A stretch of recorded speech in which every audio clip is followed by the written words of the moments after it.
Hello എല്ലാവർക്കും നമസ്കാരം. പുതിയൊരു വീഡിയോയിലേക്ക് സ്വാഗതം. നമുക്കിന്ന് ഈ വീഡിയോയിലൂടെ ടീബു മോഡൽ എന്താണെന്ന് മനസ്സിലാക്കാം. നമുക്ക് വീഡിയോയിലേക്ക് കിടക്കാം. ടീബു മോഡൽ നമുക്ക് ആദ്യം ഈ മോഡൽ എന്താണ് എക്സ്പ്ലെയിൻ ചെയ്യുന്നത് മനസ്സിലാക്കാം. The Tiebout model developed by economist Charles Tiebout in 1956. 1956 ഇദ്ദേഹമാണ് ഇത് ഡെവലപ്പ് ചെയ്തത്. Explains how individuals choose where to live. ആൾക്കാർ ഇൻഡിവിജ്വൽസ് എവിടെ ജീവിക്കണം എന്ന് തീരുമാനിക്കുന്ന ഒരു കാര്യമാണ് ഇതിൽ എക്സ്പ്ലെയിൻ ചെയ്യുന്നത്. എന്തിന്റെ അടിസ്ഥാനത്തിൽ? Based on their preferences for public goods. Public ഗുഡിന്റെ അടിസ്ഥാനത്തിലും ആൻഡ് ടാക്സേഷന്റെ അടിസ്ഥാനത്തിലും ആൾക്കാർ എവിടെ ജീവിക്കണം എന്ന് തീരുമാനിക്കുന്നത്. പബ്ലിക് ഗുഡ് നമുക്കറിയാലോ, ഇപ്പൊ electricity, street light, public library, ഇതൊക്കെ പബ്ലിക് ഗുഡ്സ് ആണ്. ഓക്കെ, ഇതിന്റെ അടിസ്ഥാനത്തിലും അവരുടെ മേൽ ചുമത്തുന്ന ടാക്സേഷന്റെ അടിസ്ഥാനത്തിലും എവിടെ ജീവിക്കണം തീരുമാനിക്കുന്നത്. ഓക്കെ, അപ്പം it addresses the challenge for providing public goods efficiently by introducing competition between local governments. അതായത് ലോക്കൽ ഗവൺമെന്റ്സിന്റെ ഇടയിൽ കോമ്പറ്റീഷൻ ഉണ്ടായി കഴിഞ്ഞാൽ ഇവർ ഈ പബ്ലിക് ഗുഡ് നല്ല എഫിഷ്യന്റ് ആയിട്ട് ഇത് പ്രൊവൈഡ് ചെയ്യും. അപ്പോൾ അങ്ങനെ പ്രൊവൈഡ് ചെയ്തുകൊണ്ട് ഒരു കോമ്പറ്റീഷൻ ഉണ്ടാക്കുന്നതിന്റെ വെല്ലുവിളിയാണ് ഈ മോഡൽ അഡ്രസ് ചെയ്യുന്നത്. ഇനി നമുക്ക് ഈ മോഡലിന്റെ കീ ഫീച്ചേഴ്സ് നോക്കാം. Key features of the Tiebout model. അതിൽ ഒന്നാമത്തത് വോട്ടിംഗ് വിത്ത് ഫീറ്റ് ആണ്. ഇതെന്ന് പറയുന്നത് people decide where to live. അതായത് ആൾക്കാർ അവരെവിടെ താമസിക്കണമെന്ന് ആൾക്കാർ തീരുമാനിക്കും. ഏതിന്റെ അടിസ്ഥാനത്തിൽ? Based on the combination of public goods and taxes. ഞാൻ നേരത്തെ പറഞ്ഞ പോലെ പബ്ലിക് ഗുഡിന്റെ അടിസ്ഥാനത്തിലും ടാക്സിന്റെ അടിസ്ഥാനത്തിൽ, അവർ മേൽ ചുമത്തുന്ന ടാക്സിന്റെ അടിസ്ഥാനത്തിലും അവർ എവിടെ ജീവിക്കണമെന്ന് തീരുമാനിക്കും. പബ്ലിക് ഗുഡ്സ് ബ്രാക്കറ്റ് കൊടുത്തിട്ടുണ്ട്. ഏതാണ്? സ്കൂൾസ്, പാർക്സ്, പബ്ലിക് സേഫ്റ്റി, ഇതെല്ലാം ഞാൻ നേരത്തെ പറഞ്ഞതും പബ്ലിക് ഗുഡ്സ് ആണ്. Okay, taxes offered by different localities. അതായത് ഈ ഓരോ ലൊക്കാലിറ്റിയും ഓഫർ ചെയ്യുന്നതും അവർ ചുമത്തുന്നതുമായ ഈ ടാക്സിന്റെ അടിസ്ഥാനത്തിലാണ് അവർ എന്ത് ചെയ്യുന്നത്? ഇവർ എവിടെ ജീവിക്കണം തീരുമാനിക്കുന്നത്. അപ്പം they move to the community that best matches their preference. അവരുടെ പ്രിഫറൻസിന് ഏറ്റവും നന്നായിട്ട് ഏത് കമ്മ്യൂണിറ്റിയാണോ മാച്ച് ചെയ്യുന്നത് അവിടേക്ക് മൂവ് ചെയ്യും ഇൻഡിവിജ്വൽസ്. അടുത്ത രണ്ടാമതെന്ന് പറയുന്നത് ലോക്കൽ ഗവൺമെന്റ് കോമ്പറ്റീഷൻ ആണ്. ലോക്കൽ ഗവൺമെന്റ് തമ്മിൽ നേരത്തെ പറഞ്ഞ പോലെ ഒരു കോമ്പറ്റീഷൻ ഉണ്ട്.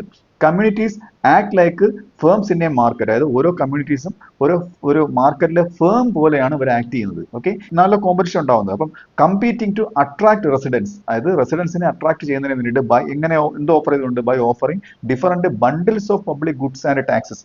ഡിഫറെന്റ് ആയിട്ടുള്ള ബണ്ടിൽസ് ഓഫ് പബ്ലിക് ഗുഡും ടാക്സസ് ഒക്കെ ഓഫർ ചെയ്തുകൊണ്ട് അവർ കമ്പീറ്റ് ചെയ്യുകയാണ്. ഫേംസ് മാർക്കറ്റിൽ കമ്പീറ്റ് ചെയ്യുകയാണ്. അപ്പൊ ഇത് ഈ മോഡലിന്റെ മറ്റൊരു ഫീച്ചറാണ്. അടുത്ത ഫീച്ചർ എന്ന് പറയുന്നത് സോർട്ടിങ് ആൻഡ് എഫിഷ്യൻസിയാണ്. അതായത് ആൾക്കാർ കാലക്രമേണ അവർക്ക് ഇഷ്ടമുള്ള രീതിയിൽ അവർക്ക് ഡിസൈറബിൾ ആയിട്ടുള്ള ടാക്സ് വല്ലെന്നുണ്ടെങ്കിൽ പബ്ലിക് ഗുഡ് കിട്ടുന്ന സ്ഥലങ്ങളിലേക്ക്, ആ ഒരു ലോക്കൽ ഏരിയയിലേക്ക് അവർ മാറി താമസിക്കാൻ തുടങ്ങും. ആണ് over time people sort themselves into jurisdictions. ആ ഒരു അധികാര പരിധിയിലേക്ക് ഇങ്ങനെ that reflect their desired trade off. അവരുടെ ഇഷ്ടപ്പെട്ട ആ ഒരു trade off between taxes and public goods. അവരുടെ ഇഷ്ടപ്പെട്ട ആ ഒരു ടാക്സും പബ്ലിക് ഗുഡും കിട്ടുന്ന ആ ഒരു അധികാര പരിധിയിലേക്ക്, ആ ഒരു ഏരിയയിലേക്ക് അവർ താമസിക്കാൻ തുടങ്ങും, അവർ സോർട്ട് ചെയ്യാൻ തുടങ്ങും. Okay, this leads to an efficient allocation of resources. അങ്ങനെ വരുമ്പോഴത്തേക്ക് നല്ലൊരു എഫിഷ്യന്റ് ആയിട്ടുള്ള ഒരു റിസോഴ്സ് അലോക്കേഷനിലേക്ക് ഇത് നയിക്കുന്നു. As local governments adjust their offerings to attract and retain residents. അപ്പം അവർ എങ്ങനെയാണ് ഇത് ഏറ്റവും കൂടുതൽ എഫിഷ്യന്റ് ആവുന്നത്? എങ്ങനെയാണ്? ഇപ്പം എനിക്കിപ്പം മറ്റൊരു ലൊക്കാലിറ്റിയിൽ താമസിക്കുകയാണ്. ആ ഒരു ഗുഡ്സ് അല്ലെങ്കിൽ ആ ഒരു പബ്ലിക് ഗുഡ് അല്ലെങ്കിൽ ആ ഒരു ടാക്സ് ആണ് എനിക്ക് ഏറ്റവും ഇഷ്ടം. അപ്പോൾ ഇവിടെ നിന്ന് അങ്ങോട്ട് മൂവ് ചെയ്യുന്നു. ഓക്കെ, അപ്പോൾ അവർക്ക് ആ ഗവൺമെന്റ് എന്ത് കൊടുത്താൽ മതി? അവർക്ക് ഡിസൈറബിൾ അത്രയും ആ ഒരു പബ്ലിക് ഗുഡ് മാത്രമാണ് ആ ഗവൺമെന്റ് ഓഫർ ചെയ്യാൻ കഴിയുന്നത്. അവരുടെ കപ്പാസിറ്റി ഏതാണ്? അപ്പം ആ എഫിഷ്യന്റ് ആയിട്ട് ആ ആൾക്കാർക്ക് പ്രൊവൈഡ് ചെയ്യാൻ കഴിയുന്നു എന്നുള്ളതാണ് ഇതിന്റെ മറ്റൊരു പ്രത്യേകത, ഈ മോഡലിന്റെ മറ്റൊരു പ്രത്യേകത. ഓക്കെ, അടുത്തത് reduction of free rider problem. അതായത് ഫ്രീ റൈഡർ പ്രോബ്ലം ഒരു പരിധി വരെ കുറയ്ക്കാൻ ഇതിന് സാധിക്കുന്നു. ഫ്രീ റൈഡർ എന്ന് വെച്ച് കഴിഞ്ഞാൽ ഇപ്പം നമ്മൾ ഒരു പബ്ലിക് ഗുഡിന് ടാക്സ് കൊടുക്കാതെ നമ്മൾ ഉപയോഗിച്ച് കഴിഞ്ഞാൽ നമ്മൾ ഫ്രീ റൈഡറായി. ഉദാഹരണത്തിന് നമ്മൾ ഒരു സ്ട്രീറ്റ് ലൈറ്റ്, അതിന് നമ്മൾ പേ ചെയ്യുന്നില്ല. അത് കൺസ്ട്രക്ട് ചെയ്യുന്നതിന് വേണ്ടിയിട്ട് നമ്മൾ പേ ചെയ്യുന്നില്ല. പക്ഷേ ആ സ്ട്രീറ്റ് ലൈറ്റിന്റെ ആ ഒരു വെട്ടം കൊണ്ട് നമുക്ക് നേട്ടം ഉണ്ടാകുന്ന, അപ്പോൾ ഒരു ഫ്രീ റൈഡറായി നമ്മൾ.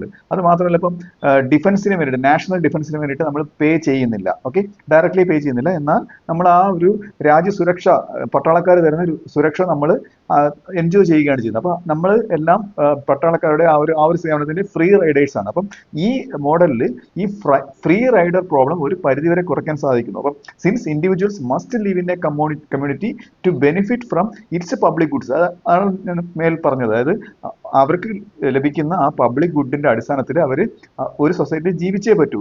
ഇങ്ങനെ വരുമ്പോഴത്തേക്ക് അവർക്ക് അതിന് ടാക്സും പേ ചെയ്യണം. They are required to pay the local taxes. അവർ ലോക്കൽ ടാക്സ് പേ ചെയ്തേ മതിയാവും. അപ്പം ഇങ്ങനെ വരുമ്പോഴത്തേക്ക് reducing the problem of people benefiting without contribute ചെയ്യാതെ ആ ഒരു ബെനിഫിറ്റ് എൻജോയ് ചെയ്യുന്ന ആ ഒരു അവസ്ഥ, അത് ഫ്രീ റൈഡർ പ്രോബ്ലം കുറയ്ക്കുന്നു. ഇനി നമുക്ക് ഈ മോഡലിന്റെ ഡയഗ്രാം നോക്കാം. ഇതിൽ 3 പാനലുകളുണ്ട്. ഓക്കെ, ഞാൻ ആദ്യം തുടങ്ങുന്നത് ഈ മധ്യഭാഗത്തെ പാനലിൽ കാണിച്ചിരിക്കുന്ന ഡയഗ്രത്തിൽ നിന്നാണ് ഞാൻ ആദ്യം തുടങ്ങുന്നത്. ഓക്കെ, ഈ 3 പാനലിലെ ഡയഗ്രത്തിലും y ആക്സിൽ ടാക്സ് പ്രൈസും എക്സ് ആക്സിൽ ക്വാണ്ടിറ്റിയാണ് കൊടുത്തിരിക്കുന്നത്. ഓക്കെ, നമുക്ക് മധ്യഭാഗത്തുള്ള ഡയഗ്രത്തിൽ നിന്ന് തുടങ്ങാം. അതിൽ D1, D2, D3 ഇങ്ങനെ 3 കർവുകൾ കൊടുത്തിട്ടുണ്ട്. അത് ആ കമ്മ്യൂണിറ്റിയിൽ താമസിക്കുന്ന 3 വ്യക്തികളുടെ ഡിമാൻഡ് കർവ് ആണ്. അതിൽ ഈ 3 വ്യക്തികളുടെയും ഡിമാൻഡ് കർവുകളുടെ ടോട്ടലാണ് ആ സിഗ്മ ഡി എന്ന് കൊടുത്തിരിക്കുന്നത്. ഓക്കെ, ആ sigma D is equal sigma D2 എന്ന് കൊടുത്തിട്ടുണ്ട്. ആ D2 എന്താണെന്ന് ഞാൻ വഴിയെ പറയാം. ഓക്കെ, ഇപ്പൊ ഈ ആദ്യം നിങ്ങൾ മനസ്സിലാക്കേണ്ടത് ഈ 3 ഇൻഡിവിജ്വലുകളുടെയും ടോട്ടൽ ഡിമാൻഡ് ആണ് സിഗ്മ ഡി. ഓക്കെ, ആ സിഗ്മ ഡി ആ ടാക്സ് പ്രൈസ് കൊടുത്തിരിക്കുന്ന ലൈൻ ഇല്ലേ, ആ മുകളിലുള്ള ആ ഒരു പാരലായിട്ട് കാണിച്ചിരിക്കുന്ന ലൈനാണ് ടാക്സ് പ്രൈസിന്റെ ലൈൻ. അതുമായിട്ട് ഇന്റർസെക്ട് ചെയ്യുന്ന പോയിന്റ് ആണ് ഇവിടുത്തെ ഇക്വിലിബ്രിയം, ഈ മധ്യത്ത് കാണിച്ചിരിക്കുന്ന ഡയഗ്രത്തിന്റെ ഇക്വിലിബ്രിയം. ഓക്കെ, ഇപ്പൊ ആദ്യം ഇനിഷ്യലി ഈ 3 വ്യക്തികളും ഈ ഒരു കമ്മ്യൂണിറ്റിയിൽ, ഈ ഒരു ലോക്കൽ ഗവൺമെന്റിന്റെ കീഴിലാണ് ജീവിക്കുന്നത്. ഓക്കെ, അപ്പോൾ ഇങ്ങനെ വരുമ്പോഴത്തേക്ക് ഞാൻ പറഞ്ഞില്ലേ ഓവർ ടൈം ഇവർ അങ്ങോട്ടും ഇങ്ങോട്ടും മാറുമെന്ന് പറഞ്ഞില്ലേ, അതാണ് ഈ ഇപ്പുറത്തെ പാനലിൽ വരുന്നത്. അത് എങ്ങനെയാണെന്ന് ഞാൻ പറയാം. അതായത് ഇവിടെ D1, അതായത് ഇൻഡിവിജ്വൽ 1ന്റെ ഡിമാൻഡ് കർവ് അദ്ദേഹത്തിന് പേ ചെയ്യാൻ പ്രാപ്തമായ ടാക്സ് ആണ് ആ താഴത്തെ പാരലൈനിൽ കൊടുത്തിരിക്കുന്നത്. അതുമായിട്ട് ഇന്റർസെക്ട് ചെയ്യുന്ന ആ ഒരു ഭാഗമാണ് ഇദ്ദേഹത്തിന്റെ ഇൻഡിവിജ്വൽ 1ന്റെ ഇക്വിലിബ്രിയം. അദ്ദേഹത്തിന് ആവശ്യമായ ക്വാണ്ടിറ്റി OQ1 ആണെന്ന് കാണാം. അതായത് 5 എന്ന അക്ഷരത്തിലാണ് അത് ആ അദ്ദേഹത്തിന്റെ ഡിമാൻഡ് കർവ് ഈ താഴെ കാണിച്ചിരിക്കുന്ന ആ പാരലൽ ലൈനുമായിട്ട് ഇന്റർസെക്ട് ചെയ്യുന്നത്. ഓക്കെ, അപ്പോൾ ഇദ്ദേഹത്തിന് ഈ 5, 4, 1 എന്നുള്ള ആ ഏരിയ കണ്ടോ, ആ ട്രയാങ്കിൾ ഏരിയ. ഓക്കെ, അത്രയും ഭാഗം അധികം പബ്ലിക് ഗുഡാണ് ഈ ഇപ്പൊ നിൽക്കുന്ന സൊസൈറ്റി പ്രൊവൈഡ് ചെയ്യുന്നത്. അപ്പൊ അദ്ദേഹത്തിന് അതിന്റെ ആവശ്യമില്ല. ഓക്കെ, അപ്പോൾ ഇദ്ദേഹം എന്ത് ചെയ്യും, D1 എന്നുള്ള ആൾ എന്ത് ചെയ്യും, ഈ ഇടതുവശത്ത് കാണുന്ന ആ സൊസൈറ്റിയിലേക്ക് നീങ്ങും. ആ സൊസൈറ്റി നോക്കുക, ഇദ്ദേഹത്തിന്റെ ഇക്വിലിബ്രിയവും ആ സിഗ്മ D1ഉമായിട്ട് അവിടെ രണ്ടും ഇക്വിലിബ്രിയത്തിൽ എത്തുകയാണ് ചെയ്യുന്നത്. അതുകൊണ്ട് ഇദ്ദേഹത്തിന് അവിടെ താമസിക്കുന്നതാണ് അദ്ദേഹത്തിന് ഏറ്റവും കൺവീനിയന്റ് ആയിട്ട് വരുന്നത്. ഓക്കെ, ഇനി D2 എന്ന ഇൻഡിവിജ്വലിന്റെ കാര്യം നോക്കുക. അദ്ദേഹത്തിന് ആവശ്യമായിട്ടുള്ള ഗുഡ് എന്ന് പറയുന്നത് അവിടെ ആ താഴെ കാണിച്ചിരിക്കുന്ന പാരലൈൻ, ആ ഒരു ടാക്സ് പ്രൈസ് ലൈൻ ഇന്റർസെക്ട് ചെയ്യുന്നത് എവിടെയാണ്, ആ 1 എന്നുള്ള ആ ഒരു പോയിന്റിലാണ്. ഓക്കെ, അതായത് അദ്ദേഹത്തിന് വേണ്ടുന്ന ക്വാണ്ടിറ്റി OQ2 എന്ന ക്വാണ്ടിറ്റിയാണ് ഇദ്ദേഹത്തിന് വേണ്ടത്. അപ്പോൾ ഇദ്ദേഹത്തിന് ഇവിടെ തന്നെ നിന്നാൽ മതി. കാര്യം എന്താണ്, ഈ മധ്യത്ത് കാണിച്ചിരിക്കുന്ന ആ ഡയഗ്രത്തിലെ ഇക്വിലിബ്രിയവും ഇദ്ദേഹത്തിന്റെ ആവശ്യമായിട്ടുള്ള ഗുഡ്, ഇദ്ദേഹത്തിന്റെ ഇക്വിലിബ്രിയം ആ കോമൺ ആയിട്ടുള്ള ഒരു ഇക്വിലിബ്രിയം തമ്മിൽ എന്ത് ചെയ്യുന്നു, ഇവിടെ മാച്ച് ചെയ്യുന്നു. അപ്പോൾ ഇദ്ദേഹത്തിന് എങ്ങും പോകണ്ട, ഇവിടെ തന്നെ നിന്നാൽ മതി. അതുകൊണ്ടാണ് sigma D is equal to sigma D2 എന്ന് മുകളിൽ കൊടുത്തിരിക്കുന്നത്. ഇപ്പൊ മനസ്സിലായില്ലേ? ഓക്കെ, അപ്പോൾ ഇദ്ദേഹത്തിന് ഓക്കെ ആണ്. അപ്പം അടുത്തെന്ന് പറയുന്നത് ഇൻഡിവിജ്വൽ 3യുടെ കാര്യം. അതായത് അദ്ദേഹത്തിന്റെ ഡിമാൻഡ് കർവ് D3 ആണല്ലോ. ഓക്കെ, അപ്പൊ ഇങ്ങനെ വരുമ്പോഴത്തേക്ക് ഇദ്ദേഹത്തിന്റെ ഇക്വിലിബ്രിയം എന്ന് പറയുന്നത് എവിടെയാണ്, ഇദ്ദേഹത്തിന് എത്രയും ഗുഡ്സ് വേണം, OQ3 എന്നുള്ള അത്രയും കുറച്ചുകൂടെ പബ്ലിക് ഗുഡ് ഇദ്ദേഹത്തിന് കൂടുതലായിട്ട് ആവശ്യമാണ്. ഇദ്ദേഹത്തിന്റെ ഇക്വിലിബ്രിയം അവിടെ OQ3 എന്ന അത്രയും ക്വാണ്ടിറ്റിയിലാണ് വരുന്നത്. ഓക്കെ, അപ്പോൾ ഇദ്ദേഹത്തിന് ഇവിടെ നിന്നിട്ട് കാര്യമില്ല. ഇദ്ദേഹത്തിന് എക്സ്ട്രാ ഈ 1, 2, 3 എന്ന് കൊടുത്തിരുന്ന ട്രയാങ്കിൾ ഏരിയയും കൂടെ അത്രയും ഗുഡ്സ് ഇദ്ദേഹത്തിന് എക്സ്ട്രാ വേണം. ഓക്കെ, അതുകൊണ്ട് ഇദ്ദേഹം എന്ത് ചെയ്യും, ഇദ്ദേഹം വലതുവശത്ത് കാണിച്ചിരിക്കുന്ന ആ ഒരു ഭാഗത്തേക്ക് എന്ത് ചെയ്യും, മൂവ് ചെയ്യും. ഓക്കെ, അവിടെ നോക്കുക, ഇദ്ദേഹത്തിന്റെ D3 എന്ന അദ്ദേഹത്തിന്റെ ഇക്വിലിബ്രിയവും സിഗ്മ D3, അതായത് ആ ഒരു കമ്മ്യൂണിറ്റിയുടെ ഇക്വിലിബ്രിയം തമ്മിൽ മാച്ച് ചെയ്യുന്നുണ്ട്. അപ്പം ഇങ്ങനെയാണ് ഈ ഓവർ ടൈം ആൾക്കാർ അങ്ങോട്ടും ഇങ്ങോട്ടും മാറുന്നത്. ഇനി നമുക്ക് ഈ മോഡലിന്റെ അസംഷൻസ് മനസ്സിലാക്കാം. അസംഷൻസ് ഓഫ് ദ മോഡൽ, അതായത് എത്രയും പറഞ്ഞിരുന്നത് ഏറെക്കുറെ നമുക്കൊരു നമ്മുടെ കോമൺ സെൻസ് വെച്ച് മനസ്സിലാക്കാവുന്നേ ഉള്ളൂ. അതായത് ഒന്നാമത്തത്, people have full information about the goods and taxes in each community. ഓരോ കമ്മ്യൂണിറ്റിയിലെയും ഗുഡ്സിനെ കുറിച്ചും അത് പ്രൊവൈഡ് ചെയ്യുന്ന പബ്ലിക് ഗുഡിനെ കുറിച്ചും ടാക്സിനെ കുറിച്ചും ഫുൾ ഇൻഫർമേഷൻ ആൾക്കാർക്ക് ഉണ്ടാവും. There are many communities to choose from, അതായത് ഒരുപാട് ചോയ്സുകൾ ഉണ്ടാവും ചൂസ് ചെയ്യുന്നതിന് വേണ്ടിയിട്ട് ആൾക്കാർക്ക് ചൂസ് ചെയ്യാൻ. Each offering different combinations of public goods and tax rates. അതായത് ഓരോ കമ്മ്യൂണിറ്റിയും ഈ ചൂസ് ചെയ്യുന്ന ഓരോ കമ്മ്യൂണിറ്റി എന്താണ് ഡിഫറെന്റ് ആയിട്ടുള്ള ടാക്സ് റേറ്റിനെയും പബ്ലിക് ഗുഡിനെയും കോമ്പിനേഷൻസ് ആണ് ഇവർക്ക് ഓഫർ ചെയ്യുന്നത്. അത് അസംഷൻ ആണ്. അടുത്തത്, moving between communities is costless, അതായത് അങ്ങോട്ടും ഇങ്ങോട്ടും മൂവ് ചെയ്യുന്നത് കോസ്റ്റ്ലെസ് ആണ്, അവർക്ക് ഫ്രീ ആയിട്ട് അങ്ങോട്ട് മൂവ് ചെയ്യാനുള്ള ഒരു അസംഷൻ ഉണ്ട്. അടുത്തത്, public goods are non excludable, അതായത് ഒരു പബ്ലിക് ഗുഡ് യൂസ് ചെയ്യുന്നതിൽ നിന്ന് ആർക്കും ആരെയും വിലക്കാൻ പറ്റത്തില്ല. ഓക്കെ, ആൻഡ് നോൺ റൈവൽ, അതായത് ഒരാൾ പേ ചെയ്ത് കഴിഞ്ഞാൽ അദ്ദേഹത്തിന് റൈവൽറി ഇല്ല. അതായത് മറ്റ് സാധാരണ ഒരു ഗുഡ് പോലെ ഒരു റൈവൽറി ഇല്ല, എക്കണോമിക് ഗുഡ് പോലെ റൈവൽറി ഇല്ല വിത്തിൻ ഈച്ച് കമ്മ്യൂണിറ്റി. അത് ഓരോ കമ്മ്യൂണിറ്റിയിലും അങ്ങനെ തന്നെയാണ് ഇത് വരുന്നത്. അപ്പം communities can adjust their offerings, അതായത് ഓരോ കമ്മ്യൂണിറ്റിക്കും അവരുടെ ഓഫറിങ് അഡ്ജസ്റ്റ് ചെയ്യാൻ പറ്റും. എന്തിനു വേണ്ടിയാണ്, ടു റിഫ്ലക്ട് റെസിഡൻസ് പ്രിഫറൻസ്, അതായത് ഈ ഓരോ വരുന്ന ആൾക്കാരുടെയും ആ ഒരു പ്രിഫറൻസിനനുസരിച്ച് കമ്മ്യൂണിറ്റി കൊടുക്കുന്ന ഓഫർ ചെയ്യുന്ന ആ ഒരു ഗുഡിന്റെയും ടാക്സിന്റെയും ആ ഒരു കോമ്പിനേഷൻ അവർക്ക് അഡ്ജസ്റ്റ് ചെയ്യാൻ പറ്റും. ഇതൊക്കെ അസംഷൻസ് ആണ് ഇതിന്റെ. ഇനി നമുക്ക് ഈ മോഡലിന്റെ വിമർശനങ്ങളും ഇതിന്റെ പരിമിതികളും നോക്കാം. ഞാൻ നേരത്തെ പറഞ്ഞ അസംഷൻസ് തന്നെ നമുക്ക് മനസ്സിലാവും അതിന്റെ വിമർശനങ്ങൾ അല്ലേ. അത് ഒന്നാമത് കോസ്റ്റ് ഓഫ് മൂവിംഗ് ആണ്. അതിൽ കോസ്റ്റ് ഓഫ് മൂവിംഗ് ഇല്ലെന്നല്ലേ പറയുന്നത്. അപ്പോൾ in reality moving between communities involves cost. അതിൽ അങ്ങോട്ടും ഇങ്ങോട്ടും മൂവ് ചെയ്യുന്നതിന് കോസ്റ്റ് ഉണ്ട്.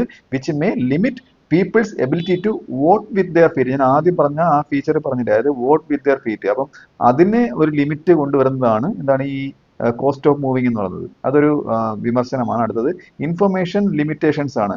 ഇതിൽ ലിമിറ്റേഷനായിട്ട് പറയാവുന്നതാണ്. അത് ആൾക്കാർക്ക് ഫുൾ ഇൻഫർമേഷൻ ഉണ്ടാവില്ല ഒരു സൊസൈറ്റിയിലെ പബ്ലിക് ഗുഡിനെ കുറിച്ചും ടാക്സിനെ കുറിച്ചും. People may not have complete information about all available options. അടുത്തെന്ന് പറയുന്നത് സ്കെയിൽ ഓഫ് പബ്ലിക് ഗുഡ്സ് ആണ്. ഓക്കെ, ഇതെന്ന് പറയുന്നത് സം പബ്ലിക് ഗുഡ്സ്, ഉദാഹരണത്തിന് ഞാൻ നേരത്തെ പറഞ്ഞ നാഷണൽ ഡിഫൻസ് ഇല്ലേ, ഇങ്ങനെയുള്ള ഗുഡുകൾ ആർ നോട്ട് ലോക്കലൈസ്ഡ്. അതായത് ഒരു കമ്മ്യൂണിറ്റിക്ക് വേണ്ടി മാത്രമുള്ളതല്ല, ഒരു രാജ്യത്തിന് മൊത്തം ഉള്ളതാണ് ഈ ഞാൻ ഇപ്പൊ പറഞ്ഞ പബ്ലിക് ഗുഡ് എന്ന് പറയുന്നത്. അപ്പൊ അതുകൊണ്ട് ഈ കേസിൽ ടിബു മോഡൽ വർക്ക് ചെയ്തില്ല. So Tibu model doesn't apply, ഇവിടെ അപ്ലൈ ചെയ്യാൻ പറ്റത്തില്ല.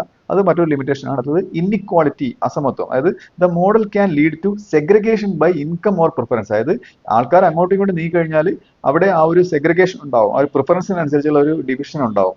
As wealthier individuals may cluster in communities with higher tax and better service. അതായത് കൂടുതൽ പണമുള്ള ആൾക്കാർ അവർ ഒരു കമ്മ്യൂണിറ്റിയിൽ ക്ലസ്റ്റർ ചെയ്യപ്പെടും, അവരുടെ ഒരു കൂട്ടായ്മ മാത്രമായി മാറും. അവിടെ ഒരു പണക്കാരനും പാവപ്പെട്ടവനും ഒരുമിച്ച് താമസിക്കുന്ന ആ ഒരു അവസ്ഥ ഇല്ലാണ്ട് വരും.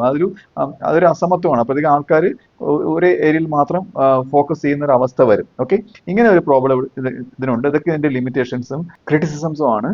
അതായത് ഡിസ്പൈറ്റ് ഇറ്റ്സ് ലിമിറ്റേഷൻ, ഇങ്ങനെയൊക്കെ ലിമിറ്റേഷൻസ് ഇതിന് ഉണ്ടെന്നുണ്ടെങ്കിലും Tiebout model provides valuable insights into local government competition and the allocation of public goods. അതായത് ഇത് ഇങ്ങനെയൊക്കെ ലിമിറ്റേഷൻ ഉണ്ടെങ്കിലും ഈ ലോക്കൽ ഗവൺമെന്റിന് വാല്യുബിൾ ആയിട്ടുള്ള ഒരു ഇൻസൈറ്റ്സ് കൊടുക്കുന്നുണ്ട്. എന്തിന്?